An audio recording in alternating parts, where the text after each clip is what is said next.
deegaanka Agdile oo ah deegaan ku tirsan gobolka Baay Baydhabo ku dhawaad injara 30 kiiloomitir iyo waliba muddooyinka ka dambeeyay maamulka degmada iyo kan gobolka waliba kuwadeena mashaariic la hormariyo adeega aasaasiga iyo amniga waliba deeray saraakiisha ciidamada Koonfur Galbeed waliba qayb ku hayay taliyaha ciidamada booliska Koonfur Galbeed Soomaaliya taliya mahad oo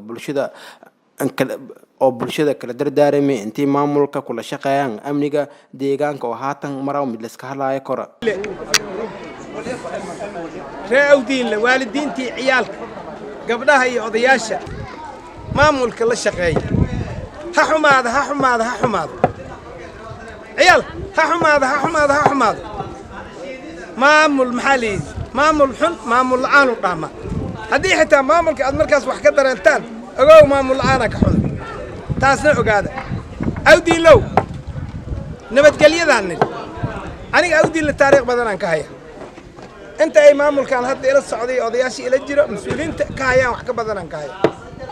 waxa horumarkan ka shaqeysaan meel la idin dhisaa markii la yiraahan adiidan tiirad ku dhagantiin iskoolkan hadda waa la weynaan la xaqaas u durkila waba diiday macni intan inuu cunug kaansadu rabaa arrimahaas isma qabanayaan hal isqabasiyo dadaala reewdiin la inta tabar dadaala inta tabar hal dadaala waana la idin dadaalaya idinkuna haddaad horumarka ka shaqeysaan wabillahi tawfiiq gudba maanta waxaan taagana iskuulki awdiin yaan hor taagana maanta maalin ka horeysay ina waa nimid maamulka gobolkii aniga halkaan aan imaanay iskoolkii in la furo ciyaalkii dad aan soo tuugno oo kuwa yaryar aan helno oo ka dhaxeysno oo sidii maartay Australia intii midoo kale adinkuna aad naga dhuumataan 10 cunug oo noocaana inaan helno oo aan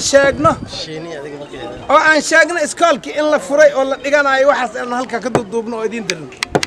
ilaahay mahadis maanta kulligiin waa imaadeen kulli waa imaadeen